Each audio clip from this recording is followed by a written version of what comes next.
반갑습니다 여러분, 커피 인사이드입니다. 오늘 말씀드릴 내용은 30ml로 추출하면 안 되는 이유에 대해서 제가 말씀을 드릴 텐데, 이게 좀 맞다 아니다 라고 호불호가 갈릴 수 있는 내용이라 조금 어떻게 보면 민감할 수도 있는 내용이지만, 그래도 이제 추세적으로 그래도 많은 업주분들이 조금 더 정확하게 에스프레소를 내리고 또 자신이 판매하고 있는 커피에 대해서 좀 더 정확하게 관리를 하려면 어떻게 해야 되는지 말씀을 드리려고 이 영상을 준비하게 됐습니다. 맞다 아니다 라고 생각하실 수도 있겠지만 직접 한번 사용해 보시면은 이게 확실히 효과가 있다라고 하는 것을 알게 되실 거고, 물론 지금 현재 커피를 잘 설명하고 계시는 이제 유튜브를 하고 계시는 바리스타 분들께서도 이 부분에 대해서 조금씩 말씀을 드리기는 했는데, 제가 보충 설명이 될 수도 있겠지만 그래도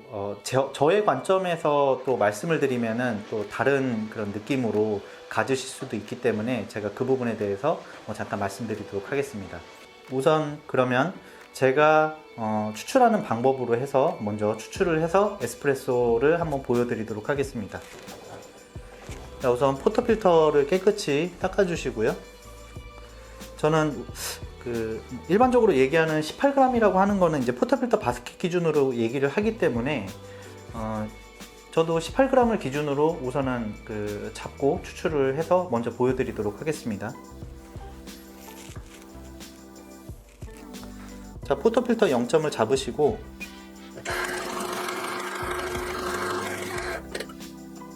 자, 18g 딱 맞췄고요. 제가 지금 혼자서 찍기 때문에 보여드리긴 힘들지만 18g은 정확하게 맞췄습니다.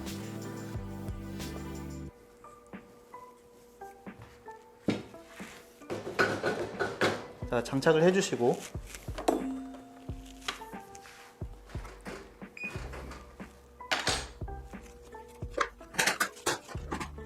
자, 글라스도 0점을 잡고 추출을 해 보도록 하겠습니다. 제가 1대2 비율로 만약에 추출을 하게 되면 36g이 되겠죠. 그럼 36g을 제가 추출을 해 볼게요.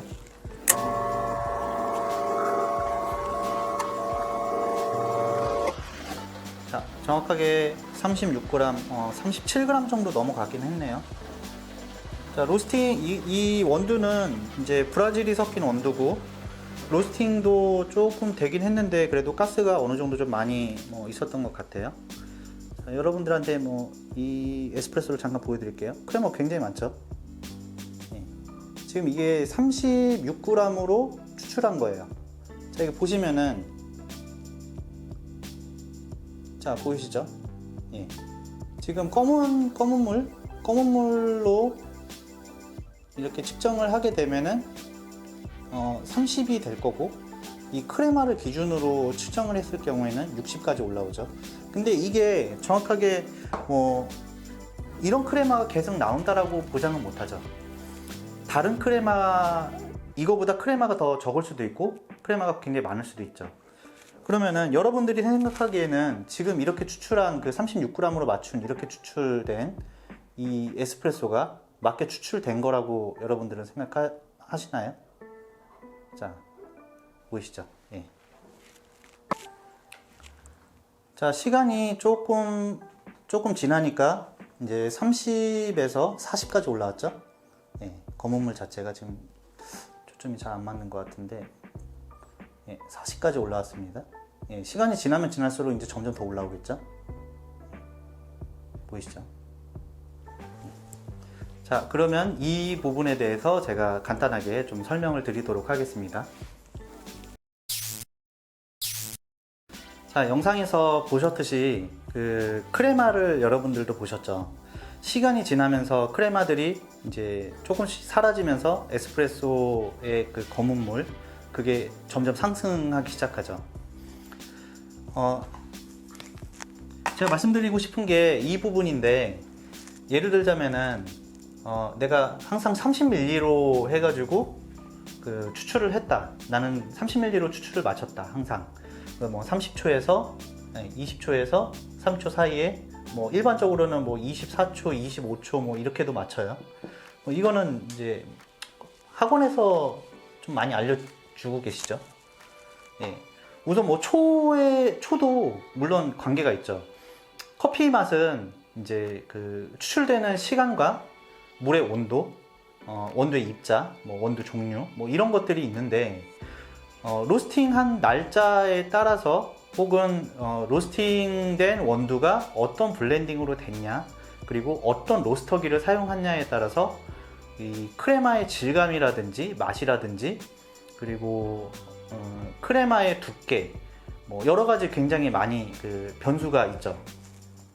나는 항상 이제 그런 변수들을 별로 생각을 하지 않고, 뭐 커피 나 잘 몰라, 그러니까는 30ml로 나 내리는 거밖에 모르니까 그냥 30ml로만 내려 라고 생각하시는 분들은 굉장히 골치가 아프실 거예요. 왜 그러냐면 뭐 그람수 같은 경우도 뭐 재시는 분들도 있고 안 재시는 분들도 있는데, 자, 뭐 그람수를 쟀다고 쳐볼게요.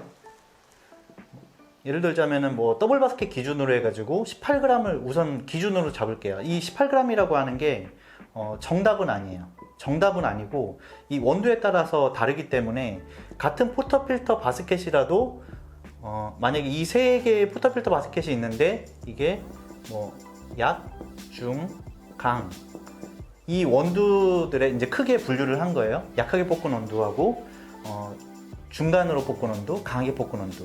자, 그러면은 같은 18g이라고 해도 약하게 볶은 원두는 예를 들자면 한 이 정도 포터필터 바스켓에 담겼다고 치고, 중간으로 볶은 원두 같은 경우는 부피가 늘어나기 때문에 같은 18g이라도 더 올라오게 되죠. 포터필터 바스켓에서. 자, 강하게 볶은 원두는 중간으로 볶는 것보다 조금 더 부피가 더 크기 때문에 포터필터 바스켓에 더 올라오게 되죠. 예, 같은 18g이라고 해도, 뭐 제가 좀 극단적으로 좀 그림을 그려서 그렇지만, 같은 18g이라고 해도 이 부피에 따라서 포터필터 바스켓에 담기는 양 자체는 다르게 담긴다라고 하는 겁니다. 똑같은 이 포터필터 바스켓에 이 똑같은 양으로 해가지고 만약에 담았다라고 하면은 얘는 18g이 아니고 뭐 20g이 될 수도 있고 21g이 될 수도 있겠죠. 예, 굉장히 달라지게 되겠죠. 그럼 이 다르게 담긴 거를 우선은 이제 생각하지 말고, 우선은 이제 기본적으로는 알고 계시라고 말씀을 드린 거고요. 내가 30ml로 추출을 했을 때 내가 뽑아낸 이 에스프레소의 양 자체가 크레마를 기준으로 할 건지, 아니면은 이 에스프레소의 검은 물을 기준으로 할 건지, 이거에 대해서 굉장히 헷갈려 하시는 분들이 아직까지 계시는 것 같아요. 며칠 전에도 제가 이제 상담을 조금 해드린 분 같은 경우도 에스프레소를 어떻게 추출해야 되는지 제가 뭐 말씀을 드려도, 이제 질문을 제가 드렸죠. 에스프레소 추출을 평상시 때 어떻게 추출을 하고 계시냐고 제가 질문을 드리니까 30ml, 지금 뭐 현재 뭐 22초를 30ml에 추출한다 라고 말씀하시더라고요. 그러면 이 30ml를 어디 기준에 맞추냐라고 말씀드리니까 그거는 모르겠대요. 그러니까 되는 대로. 이렇게 하면은 이 커피 맛에 대한 편차가 굉장히 심해지겠죠. 나 혼자서 일할 때도 마찬가지겠지만, 나랑 같이 일하고 있는 만약에 그 직원들이 있다라고 하면 그 직원들도 내가 내린 커피하고 거의 동일하게 내려져야 되는데, 어떤 커피숍을 가게 되면은 사장님이 내린 거하고 직원분이 내린 거하고 맛이 달라. 그리고 사장님이 내린 게 더 맛있고 직원분이 내린 게 더 맛없다. 혹은 직원분이 내린 게 더 맛있다. 뭐 이런 얘기들을 가끔 하시게 되는 걸 제가 이제 좀 봤고, 저도 예전에 이제 초창기 때 일을 할 때도 그런 것들을 많이 겪은 적이 있어요. 제가 이제 잘 몰랐을 때. 그런데 이제 이거를 봤을 때도 되게 애매하잖아요. 이 밀리수로 측정을 하게 되면은, 왜냐면은 이제 이 크레마가 많아졌다가 줄어들었다, 이 로스팅 날짜에 따라서 막 그런 변수가 굉장히 많다 보니까, 그러면 어떻게 해야 될까요? 제가 아까 전에 보여드렸던 이 그람수, 저울로 재가지고 그람수를 잡는 레시피 방식으로 에스프레소를 내리게 되면은 평상시 때 변수가 있다라고 해도 그만한 그 변수를 충분히 내 눈으로 확인하면서 잡을 수 있다 라고 말씀을 드리고 싶은 거죠.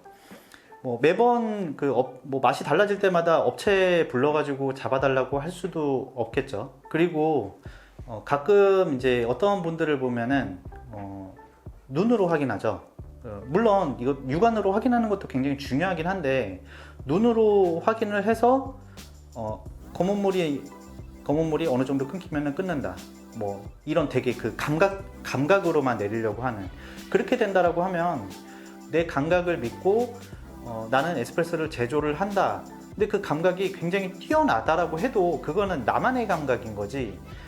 내가 같이 일하고 있는 그 직원이 있을 때는 그 직원의 감각이 만약에 내 감각을 따라오지 못한다라고 하면 그럼 커피 맛이 달라질 수밖에 없게 되는 거죠. 그러면은 커피를 좀 균일한 맛으로 내 업장에서 균일한 맛으로 영업을 하기 위해서는 내가 내리는 것과 직원이 내리는 것에 대한 맛에 대한 그 편차가 줄어들어야 되는데, 그것을 줄어들려면은 어떤 수치적인 나만의 어떤 레시피의 그 기준을 가지고 에스프레소를 추출해야 되지 않냐라고 저는 이제 말씀을 드리고 싶어서 이 영상을 찍게 된 거고요. 이 부분에 대해서는 크게 헷갈리시는 것들은 뭐 없을 거라고 보고, 제가 뭐 얼마 전에는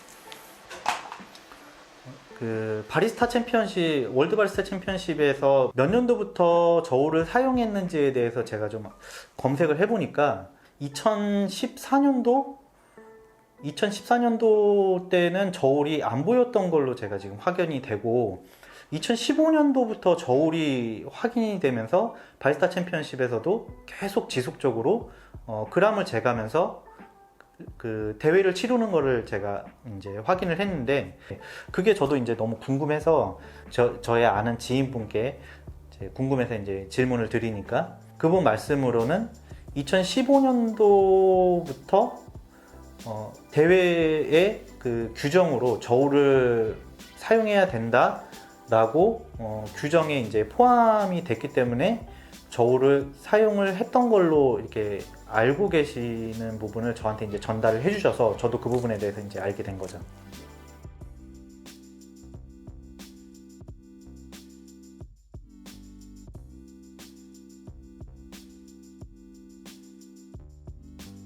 그러면 왜 규정에까지 넣어가면서 바리스타 대회에서도 저울을 사용을 하고, 그리고 지금 바리스타들도 30ml라고 하는 것들, 옛날 방식의 30ml라고 하는 추출 방식으로 안 가고 왜 그람수로 추출을 했냐라고 생각을 해보면, 분명 그들도 그람수로 재는 것이 더 정확하고 변수를 줄일 수 있는 부분을 느꼈기 때문에 그람수로 재고 있다라고 저도 생각이 들어서, 예전에 이제 가게를 운영할 때 그때 같은 경우도 가게 운영하고 한 2년 후에 그때 알게 돼서, 이제 2년 후부터 가게를 운영하고 나서 2년 때까지는 이제 밀리스로 측정하면서 저도 되게 멘붕에 빠졌다가 2년 후에 그 부분에 대해서 좀 이제 알게 돼가지고, 공부를 하고 알게 돼가지고 이제 그람수로 측정을 해서 레시피를 잡으니까 변수가 생각보다 굉장히 확실히 줄어들었던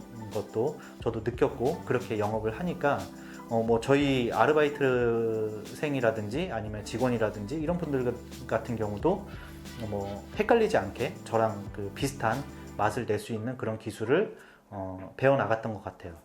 그래서 여러분들 같은 경우도 밀리수, 아직도 이제 밀리수로 재시는 분들도 계시고, 뭐 지금 현재 많이 알고 계시는 분들이 이제 그람수로 재시는 분들도 계실 텐데, 지금 현재 국내 영상들을 보더라도 30ml로 에스프레소 추출을 해서 레시피를 잡는 것을 알려주시는 분들도 계시지만, 여러분들이 에스프레소를 영문으로 쳐서 외국의 사이트라든지 아니면 외국 동영상들을 보시게 되면은 밀리수로 측정하는 것을 거의 보시지 못할 거라고 생각이 들어요.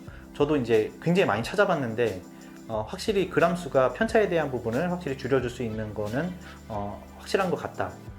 예, 저도 그렇게 생각이 드는 거죠. 그람수로 측정하게 되면은 뭐 예를 들어서 지금 현재는 1대2로 해가지고 에스프레소를 내린다라고 하지만 아카이아 저울 기준으로 보면은 뭐 물론 이 아카이아 저울을 만들 때도 수치적인 부분들도 뭐 유럽 스페셜티 커피 협회라든지 미국 스페셜티 커피 협회에 그쪽에서 이제 발표한 어떤 그 비율적인 부분을 저울의 어플리케이션에 적용을 시킨 것으로 알고 있는데, 뭐 핸드드립 같은 경우도 거의 대체적으로 이제 비율로 내리죠. 뭐 아카이아 저울에서는 15.5 대 1대 15.5 이제 이걸 반올림 해가지고 1대 16으로 해가지고 내리거나 아니면 에스프레소 같은 경우는 1대 2로 내리거나 뭐 물론 1대 2로 내리는 게 또 정답은 아니에요. 맛이 달라질 수 있기 때문에 뭐 1대 2.5가 될 수도 있어요. 어떤 게 정답이라고 저는 말씀드리는 게 아니라 우선은 기준을 갖고 에스프레소를 내리라고 하는 거지 그런 기준 자체가 없으면은 에스프레소 레시피를 잡는데 굉장히 헷갈릴 수 있으니까 그 부분에 대해서 여러분들이 좀 생각을 하시고 레시피를 한번 잡아보시면은 생각보다 되게 스트레스도 좀 덜 받을 거고 레시피가 생각보다 좀 굉장히 잘 잡힐 거라고 저도 이제 좀 확신하는 마음에 여러분들한테 이 영상을 통해서 다시 한번 뭐 다른 분들이 말씀하셨더라도 다시 한번 알려드리게 되는 그런 시간이 됐던 것 같아요. 이 방법에 대해서 물론 아시는 분들은 뭐 저거 그거 아는데 뭐 저걸 또 설명해? 라고 생각하실 수도 있겠지만 제가 여태까지 뭐 상담을 해보고 다른 분들 뭐 얘기를 들어봤을 때는 그분들이 아시는 만큼 생각보다 이렇게 내리는 거에 대해서 모르시는 분들이 더 많은 것 같아요. 그래서 저 또한 이런 영상을 찍게 된 거니까 이 부분에 대해서 뭐 조금은 양해 부탁드리고 잘 모르시는 분들 같은 경우는 이 영상을 보시면서 다시 한번 레시피를 잡아봤으면 좋겠습니다. 아무튼 여기서 영상 마치고 다음 영상은 조금 더 빠르게 제가 준비를 해가지고 제가 좀 올려보도록 할 건데 뭐 시간이 된다면 스트리밍을 통해서 여러분들하고 좀 소통하는 그런 시간을 가져보도록 하겠습니다. 그러면 영상 시청해 주셔서 감사하고 다음 영상에서 뵙도록 하겠습니다. 감사합니다.